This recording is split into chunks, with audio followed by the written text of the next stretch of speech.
Hello and welcome back to the Stronger Than Steel podcast. My name is John Keir, and joining me, as always, is Austin Davidson from Long Island, New York.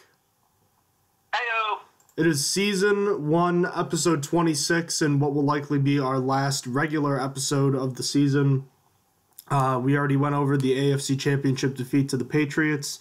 It has been a few weeks since that game. The Super Bowl has concluded as of last Sunday. It is now Saturday of the next week.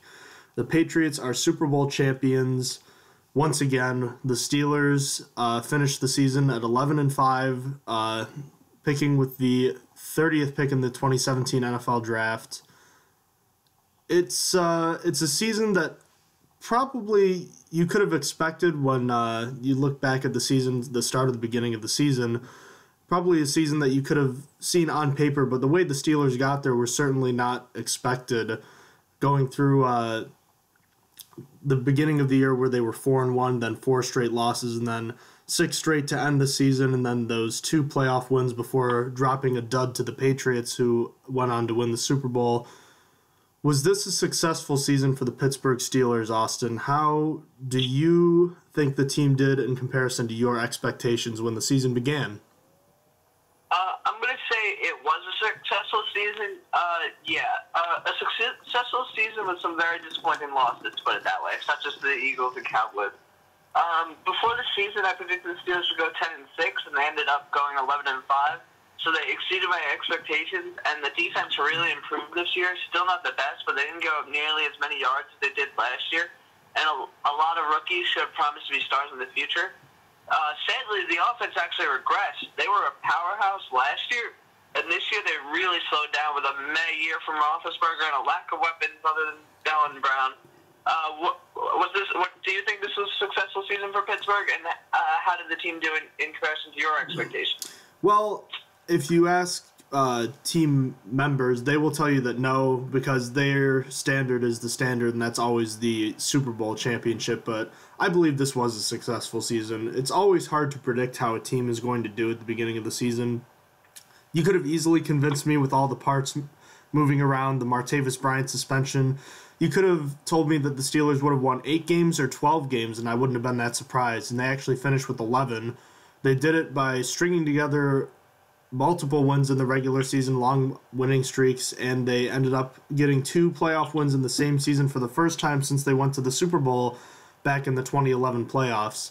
There were a lot of growth in some important areas, but the loss to the Patriots, to me, shows that the Steelers still have a lot of work to do if they want to make it back to the Super Bowl next season. In the grand scheme of things, I think they exceeded my expectations, particularly on defense, but once again, the offense fell short of expectations, both mine and their own. They wanted 30 points a game. I think they finished with just around 25. The defense made some good strides this season, but as I said, still has a long way to go. The offense was missing some key pieces, but they still showed that there were things that they could have improved upon. So why don't you give me a player on offense and defense who both impressed you and then another player who disappointed you this season? Yeah, sure. I'm going to start with offense first. I'm going to go with Alejandro Villanueva as impresses me. He is paid the league minimum. He came off the Eagles practice squad a long time ago, but, I mean, he went into the Army in between then. Then he came back to the NFL, and he wasn't expected to do much. He just kind of started coming in last season. Last season, he wasn't great. He was just kind of there. This year, he did really, really well, especially in the second half of the season, and it really impressed me because he's not a man that the Steelers actually do a lot. He's on the minimum salary possible, so I was impressed with him. Then going on to the disappointed side, I think this was a rather easy one out of everyone. It was Sammy Coates. Sammy Coates just disappeared for the second half of the season. You could blame on the injury for the most part, but it felt like he was just really struggling, and he just shouldn't have been out there. So I guess you could be disappointed in the coaches, too, for continuing to put him out there. But looking forward to next season, since he got his hand surgery, and hopefully that will make him better.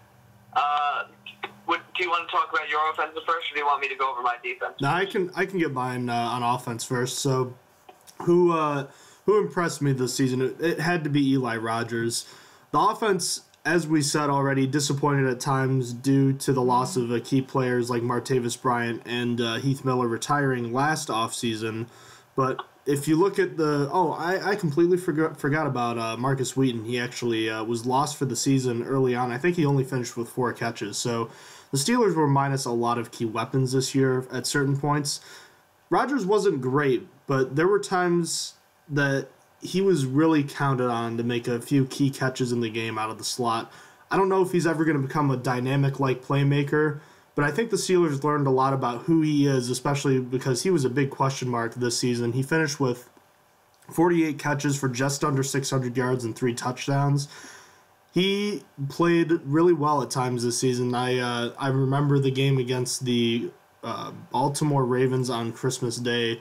He had a big catch on what ended up being the game-winning drive, a nice full extension grab. I'm looking forward to seeing what he can do next season with more options returning for the offense.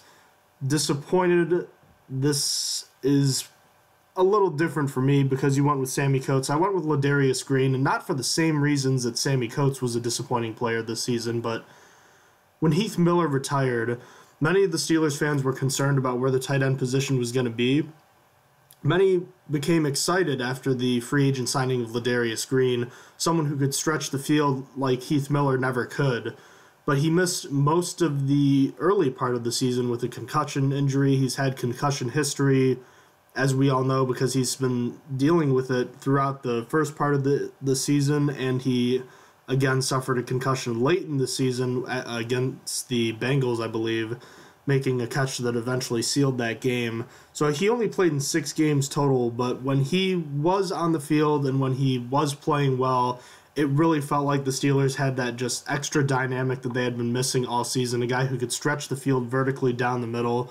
Through the seam, he made a couple of big catches against the Colts and had a career game with 6 catches for over 100 yards and a touchdown against the Giants.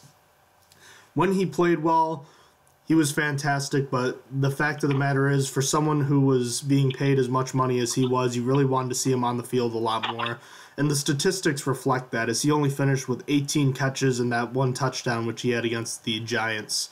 So I wanted to see a lot more from him, but it just didn't work out. So it'll be a question mark as to whether or not he'll return next year. I hope he does, but you also have to wonder if that concussion history is something that may make him consider retirement.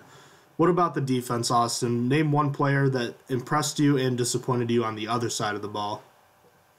Oh, easily for impressive James Harrison. He's 38 years old, and he was still doing crazy things on the field. He was still being our most constant edge rusher, in our opinion.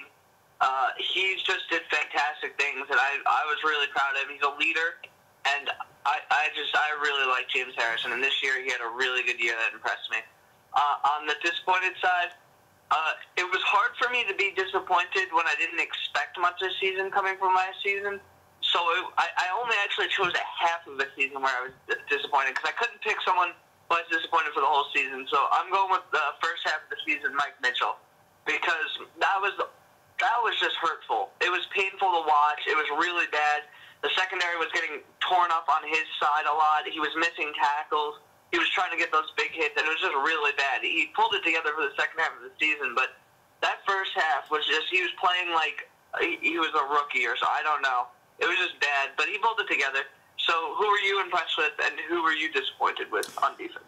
I was impressed with Lawrence Timmons, Austin. At the beginning of the year, we were all thinking if this was the year that Vince Williams was going to start pushing him for playing time. Last year, Lawrence Timmons was battling a turf toe injury and didn't look like himself, at least the player we had seen from a few years ago, the guy who was leading the team in tackles and the guy who had that good straight line speed, could play the run well, could rush the passer, and could occasionally drop back in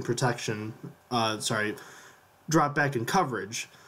This year, Timmons came back in a big way. He led the team in tackles again, added 2.5 sacks this year and 2 more interceptions. It's clear he's not the same player he was 3 years ago. He's not really a 3-down linebacker anymore, but he still looked very good this season, and that was reflected in the defensive snap counts. You didn't see Vince Williams nearly as much in the latter half of the season as you did in the beginning. So I was very impressed with the way Lawrence Timmons played this season. On the other side of the hand here, you have two players that disappointed me, and I cheated a little bit here, but they were kind of disappointing in different ways. Robert Golden is someone that kind of flies under the radar, but he started at safety almost all of last season, and there might not have been much expected of him this season. But the disappointing thing for me was that his play seemed to erode and get worse as the season went on. He wasn't great, but he was reliable last season, and he got benched this season in favor of Sean Davis, and he struggled mightily in the few snaps he got in the AFC Championship game, allowing a touchdown to Chris Hogan. And I wanted to see a little bit more from Robert Golden, even though he's probably more of a special teams player only, someone that knows the defense. I really didn't want to see get burned like he did in the AFC Championship game. It's not something you really need in that kind of situation, especially when you're rolling out a proven veteran like him, so that was disappointing. And on the other side, to beat a dead horse one last time, Jarvis Jones disappointed all Steelers fans once again, getting, I think, 9 starts through the first half of the regular season before getting benched for what will likely be the final time with the Steelers. He finished with 41 tackles, 1 interception, and 1 sack in the final game of the season, which was not meaningful for the Steelers.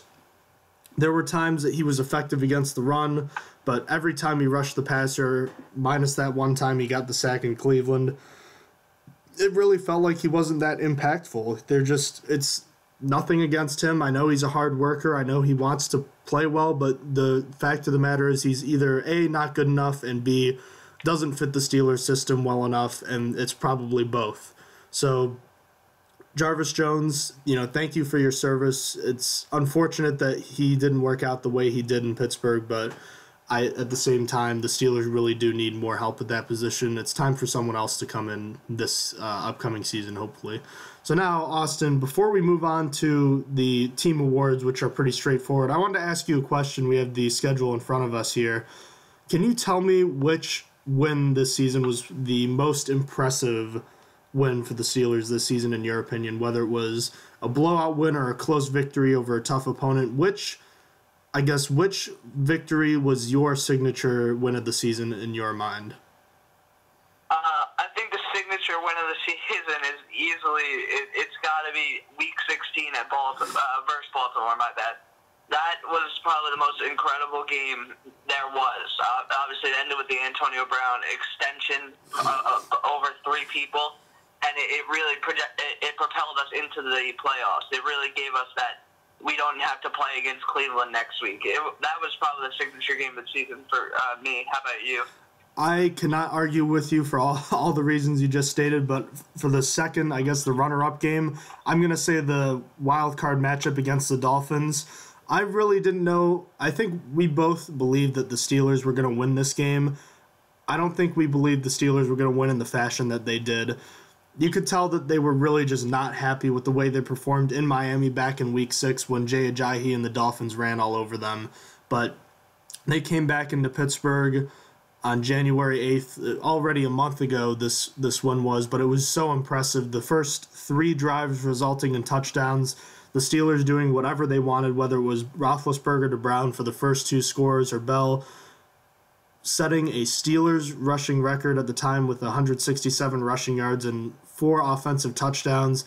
The big hits by Bud Dupree, Mike Mitchell, and the rest of the Steelers defense on the Matt Moore-led Miami Dolphins offense. It was really an important win. I don't remember the last time the Steelers had kind of a blowout playoff win, but it was nice to see, and it really made me feel comfortable about the Steelers going forward, that they could kind of get over the hump, that finally they had this huge retooling from the last Super Bowl appearance back in 2011, and all those new defensive players were here, and you had all these different weapons, guys like Bell and Brown, who finally played in their first, the Killer Bees played in their first playoff game together, and they definitely didn't disappoint. It was a fantastic sight to see, and I was happy at the result, and I thought that was an important win for the Steelers.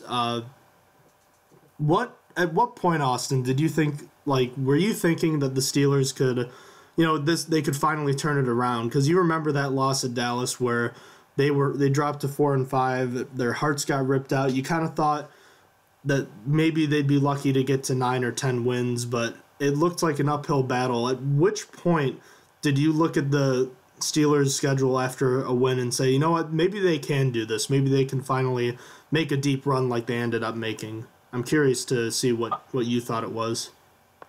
I'm going to say Week 13 at the Giants because Week 11 and 12 were both really good weeks. It was when the defense easily turned around. I believe there was what was the crazy amount of sacks at Cleveland? 8?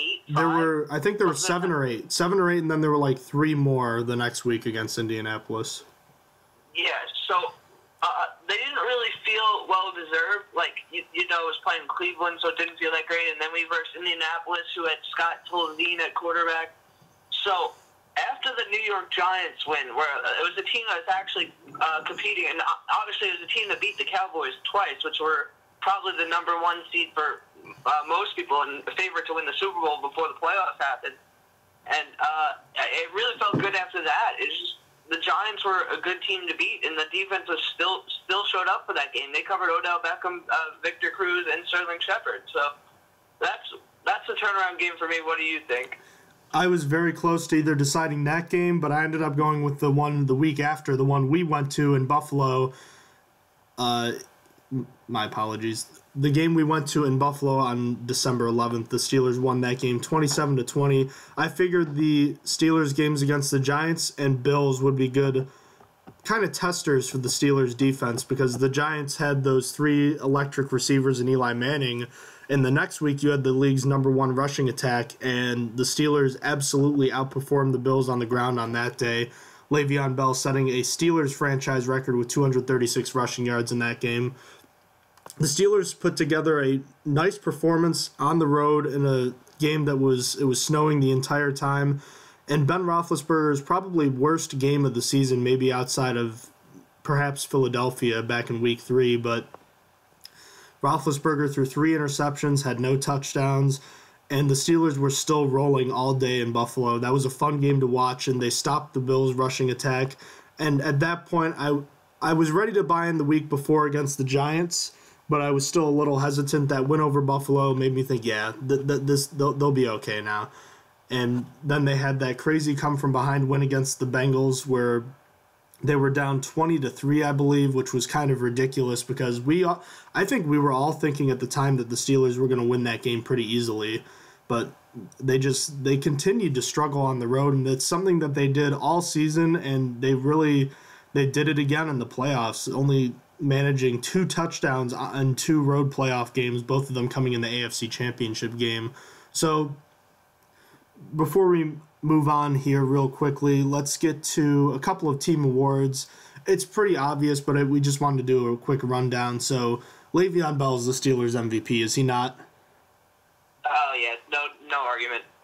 So with that obviously being the case, we thought it was pretty obvious that he's the comeback player of the year winner for the Steelers too. Only playing in, I believe, 6 games last year before a knee injury ended his season. He missed 3 games due to suspension at the beginning of the year, but he finished with over 1,200 rushing yards and also added, he also added 75 more catches for 2 touchdowns and 616 yards. He did it all this year, and we keep saying that, but you even look at his breakout season in 2014, this was a much more impressive season because of what he did in the second half of the season. The Rookie of the Year, you and I both agreed, it had to be Sean Davis. Javon Hargrave and Artie Burns both played well this season, but I thought that Davis was the most consistent, and he played more than the other 2 guys did this season. I felt like his play improved as well, don't you think? Yeah, Burns, I want to see Burns continue to develop because he's still a little rough around the edges, but I think he could still be good. And Hargrave obviously was pretty impressive from what he did, but it's just the Sean Davis consistency, it gets it for him. Yeah, absolutely. So your offensive player of the year was Antonio Brown. Why is he your offensive player of the year? I believe that Antonio Brown had a great season for what he did. I mean, it was a down season for him, but that doesn't mean that it's a bad season. So I gave it to Antonio Brown over Le'Veon Bell, only for the fact that he played all 16 games, and he did pretty decently in all of them. I mean, You can't. I can't blame Brown for not getting all the balls on just him, because obviously you need a quarterback to throw it to you. So, and Roethlisberger went through some pretty rough patches, so I kind of factored that in, and I chose Antonio Brown. I understand. I just went with the easy route in Le'Veon Bell personally, but I can appreciate the going with Antonio Brown there. If you remember at the end of the regular season, I actually said Antonio Brown I thought was the team MVP. Anyways, moving on, who was your defensive player of the year? I gave it to James Harrison, the ageless wonder, man. I couldn't. James Harrison is just a beast. Who did you pick? I gave it to Ryan Shazier. I just thought the defense just looked a lot better when he was in the lineup, particularly in the second half, as we all know. But he missed some time early in the season when the Steelers were losing those games in the middle of October. And he actually finished the regular season and went into the postseason. I think it was 4 or 5 straight games he had an interception. So he was just really dynamic. He was a really dynamic player on the defensive side of the ball, kind of flying all around, making plays in the running game and the pass game. He wasn't as consistent towards the very end of the season, but he still played very well, and I thought that he was the most consistent when he was on the field during the regular season. So what was the most improved position group from last year to this year, Austin, or I guess from the beginning of this season to the end of this season? Oh, okay. So I'm going to go with secondary, because the secondary just really, really tightened up after the second half of the season. There's no doubt in my head that this year, from last year to this year, it's also the secondary because of how much they improved. But I'm going to give an honorable mention to the offensive line, too, because the offensive line was rather fantastic this year. One of the best Roethlisberger's been behind. But regardless, the secondary of Sean Davis and Mike Mitchell, it was so good in the second half when they started making tackles. And Artie Burns only got better as the season progressed. And that's really it. That's all I have to say about it. Who is the most improved positional group for you? I'm also going to go with the secondary. They did get torched in their final game against Tom Brady and the Patriots, but I feel that that's mostly on the coaching staff for not giving them a chance to go man-on-man as often and instead sticking with the zone that Tom Brady just picked apart time and time again. I felt like they grew a lot this season. They had a few successful games early on. Teams like the Redskins and Bengals where they struggled, but where the opposition struggled. I remember Ross Cockrell held A.J. Green to just 2 catches in that Week 2 game, but at the same time, they didn't seem like they were playing super well because they weren't blitzing at the time. And when they finally started to trust their young players on the back end, the Steelers started blitzing more. They got that pressure. They started getting those mistakes from the offense, and they were playing a lot better. I was really happy to see with the way they grew as a unit. You have to like what you have in place with guys like Davis and Burns. Maybe Senquez Golson becomes something next year, and you already have an established veteran and Mike Mitchell on the back end. It's not a great unit yet, but they're definitely a lot closer now than they were this time last season.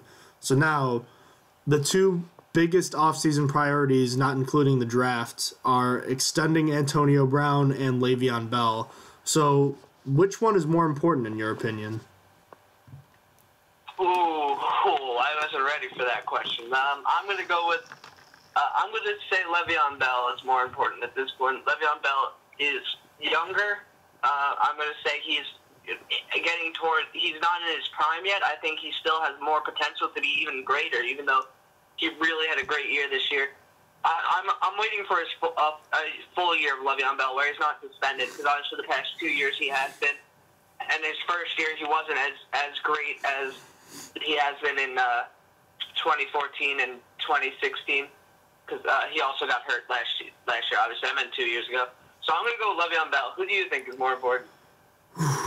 It's real tough. If you'd have asked me like a week ago, I probably would have said Antonio Brown. But that being said, I think about all the receivers who are like upper echelon guys, elite guys, and it's not often that you win a Super Bowl when that guy is getting paid a ton. Now, granted, Julio Jones and the Falcons just went to the Super Bowl and were so close to winning, but at the same time, even though the running back position is the most NFL-ready position coming out of the draft, it's so hard to replicate or replace the production that Le'Veon Bell has given you over the past few years when he's been healthy and or not suspended. I just think it's crucial. You can't lock up a running back for a very long time because they have short shelf lives, but I think you can sign him to a 3 or 4 year deal and kind of go forward from there. This guy was the driving force behind the Steelers' offense in the second half of the season. When Ben Roethlisberger was struggling and a little inconsistent, Antonio Brown wasn't putting up the numbers that he was used to, and obviously the other weapons were not as good as the Steelers were hoping for at the beginning of the year. But, I mean, hey, come on. Who was expecting to be throwing to Kobe Hamilton and DeMarcus Ayers at the beginning of the season? Who expected Sammy Coates to be struggling as much as he ended up struggling? So even though the logic might say Antonio Brown, I think that Le'Veon Bell is the answer in this scenario. I think he gets the slight edge over Antonio Brown for the offseason extension priority. However, I wouldn't have a problem with Brown getting extended first. I think he will get extended first, actually. So, moving on, draft needs. It's the thing we'll be covering probably for the rest of the offseason. We still haven't really come up with a plan because, we're both college students, both trying to figure out exactly how we're going to be able to cover this if we do end up doing it. But the draft is obviously the biggest NFL offseason event. So the Steelers have some things to improve on due to their loss to the Patriots. What would you say the Steelers' top needs are? Or I guess if you want to make a list of needs, what would you make them? Say like 5 needs. What are they in order? All right. So I know number 1 is easily edge rusher. After that, it becomes hazy because I feel like we might need a wide receiver. Well, we definitely do, but it's the point of how much do we need it. But I also think we need a cornerback as William Gay's contract ends over in the next season. Not this season, but next season. But I see Senquez Golson waiting over there, and I'm not. Oh my gosh, I'm sorry, I'm getting so tongue twisted. I see Senquez Golson. I'm hoping that he'll play, and it's just you're basically banking on someone that you've never seen do anything to be decent enough to take on a starting role immediately, which that's concerning to me. So I would say a cornerback needs to be taken later. I'll put the cornerback at 5. 1 is edge rusher. I'll put the wide receiver at 4. I'm going to say at 3 we need another edge rusher. There needs to be multiple in this draft that we take because it's really the position that we need the most help in. And then 2, this is a hard one. I don't actually know what the Steelers really need besides that. I'll put another edge rusher at 2, and then I'll switch 3 to maybe a tight end. I think tight end is a position that we might need to look for if Ladarius Green decides that he doesn't want to play. I don't know. What do you think? Well, obviously the first answer is clearly edge rusher. The Steelers, even when they did rush James Harrison and Bud Dupree, which they should have done more often in the AFC Championship game, I didn't agree with them continually dropping one or both of them in that game. But that aside, the Steelers do need a edge rusher, and the sad thing is that you're not really going to find a premier guy who's going to make a huge impact right away. A guy like, I don't know, Khalil Mack or Von Miller. You're not going to find that kind of guy at pick 30. So it's not like the Steelers to trade up either. So I think best case scenario is you find another guy like Bud Dupree. Maybe he tacks on 4 sacks in his first season. Some guy who can contribute to the pass rush a little bit. But I want to see the Steelers get another athlete kind of like Bud Dupree because we saw the 2 different styles when they drafted Bud Dupree and Jarvis Jones. Was it back-to-back years or was it a year apart? Whatever the case may be, you looked at Jarvis Jones and he was a proven pass rusher in college, but when he got to the NFL facing bigger, stronger offensive linemen, he struggled because he really only had his one speed rush move. Bud Dupree, on the other hand, wasn't really a pass rusher, but he was more of an athlete, and he was able to get molded with his skills into someone that has become a strong NFL quality pass rusher. So it'll be interesting how the Steelers go there, but I want to see the Steelers get another edge rusher, absolutely. Beyond that, I was really up on defensive line at the beginning of the draft, or beginning of the offseason, but I want to switch gears here. I want to go with wide receiver. As I was saying, I think a few weeks ago, there's no guarantee that Martavis Bryant is going to stay out of trouble this time, but let's just assume that he does come back. You have basically, I think, 3 wide receivers coming back that are proven in Brown, Bryant, and now Eli Rogers. No offense to guys like Kobe Hamilton or DeMarcus Ayers or Sammy Coates.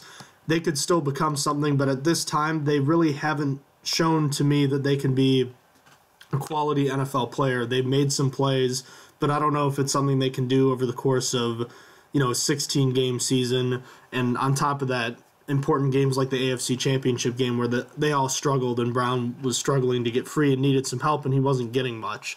So I think the Steelers need to do what they've been doing for the last few years, and that's they usually draft a receiver once, usually in one round in the draft every year. So I want to see them do that again. I don't know where they go at this point, but I want to see them do it. On the other side of the ball, I want to see the Steelers maybe go after the secondary again, preferably a cornerback. It's also interesting to think about the defensive line for depth because the Steelers were getting pretty short-handed at the end of the year, but you like to think Cam Hayward's going to be back, but at the same time, he was gone pretty early in the season and the depth had to play most of the season, so maybe you want to get more defensive line depth. And here's an interesting possibility. If you let Lawrence Timmons walk, do you draft another inside linebacker in the case that you do let 94 walk? I think you do, Austin, don't you? Yeah, I was thinking about it because I was looking at Reuben Foster in the first round, who he is used to playing the middle of the field, so I think it's possible. Because I don't know if you want Vince Williams to be your inside linebacker. Not that he's not capable, but at the same time, they probably would have played him a little more if they thought he was ready for it. So if he isn't really ready for it and they end up letting Timmons walk, inside linebacker could become actually a top position of need, believe it or not. It's interesting to think about. So I think that wraps things up as far as the draft needs go. But Austin, really quickly here, I have a list of some key free agents that the Steelers have, so I want you to tell me if you think they'll be back or extended, or what do you think will kind of happen to them. So just let me know whenever you're ready. I'm ready. Okay. First, you have Lawrence Timmons. I say he walks. You think he walks? You don't think the Steelers offer him do you think the Steelers offer him a contract, or do you think like he doesn't accept their offer? Does he like try to test the open market, I guess? Is that what you're thinking? I think he tests the open market. I think Steelers offer him a contract, but it's not going to be enough. I think he thinks he'll get something else, something more somewhere else, and I think that's true. I think someone else could offer him more money. Yeah, I see that. Jarvis Jones. Walks. Okay, do you think he signed somewhere else? I kind of think he was just a bad fit with us, and he might be I think he'd be a better fit as maybe like an inside linebacker on a team that runs a 4-3, don't you think? Yeah, I think so too. I think he gets another stint somewhere being like backup, second string, third string, but never. I don't think he's ever going to be a starter ever again. You know who he reminds me of? Do you remember Ziggy Hood? Yes, I do. He reminds me a lot of Ziggy Hood in the sense that he wasn't like awful. I mean, he's awful at pass rushing, but if you look at like the all-around aspects of the position, everything that a linebacker does, Ziggy Hood was similar in that he really didn't do anything spectacular, but he really wasn't that much of a super liability either.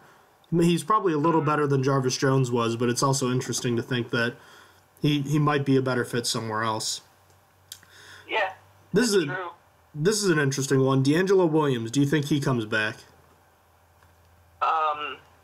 Based on the way he's talking on Twitter, I'm going to say he walks. What about James Harrison? I know he said he'd be back. I'd have to think the Steelers would sign him because he's cheap, he's affordable, and he's pretty durable for someone who's 38 years old. He's getting a contract. There's no doubt in my head. He really proved himself. It's not going to be a very big contract, but I think he wants to retire Steeler at this point now, so I think he'll take it. How many years do you think he has left? 1 or 2. I think it's almost over. Cody Wallace. Is this it for Dr. Wallace? I'm going to say this is it for Cody Wallace. I think we have so much lineman depth that we're going to at least let 1 or 2 walk. So, yeah, it's done for Cody Wallace. I agree with you. Le'Veon Bell, do you think he gets extended first, or do you think he gets the franchise tag and then extended, or just the tag this year? He walks. No, I'm just kidding. I think he's getting the franchise tag before he gets signed, so that's when his contract's going to come. I'm thinking they'll probably, I agree with you. They'll probably get the tag done soon, and hopefully they'll get an extension done sometime in training camp. Steven Johnson, the inside linebacker. I actually believe he gets a contract. I believe he's going to get invited back to training camp too, although I wouldn't be surprised if he ended up walking. He's only 28 years old, and he's a good special teams player. Season was ended by an ankle injury mid-season. Tight end / fullback David Johnson. He walks. I agree. It's kind of surprising, but he's only 29 years old. This is already his second stint with the Steelers. He's a solid blocker, but I don't think he's necessarily a guy. I think you can find basically what I'm saying here is you can find a cheaper option that's younger and less injury prone for, it's the same kind of player for cheaper, and he's younger too. So I think Johnson is gone too. Ricardo Matthews. I think he gets a contract or gets invited back to training camp. I think he'll get an offer, but I actually think he walks. The Steelers have their 3 starting linemen already figured out, and I think the improved play of a guy like L.T. Walton may push Matthews for playing time, and I'm not sure that's something he's interested in. So I think he walks. Marcus Wheaton. He walks. I agree. I'd like to see him come back, but at the same time, he's had so many injuries. This is a guy that reminds me a lot of Emmanuel Sanders, too. Maybe not as good, but at the same time, I could see a team picking him up with a good quarterback, and all of a sudden he turns into a 90-catch-a-season kind of guy, don't you think? Yeah, I completely think so. I also think a team's going to overpay him because I feel like he has some good games under his belt. I referenced the Steelers game from 2 years ago where he absolutely tore them apart and got 200 yards and stuff. So I think a team like the Eagles will overpay him or something.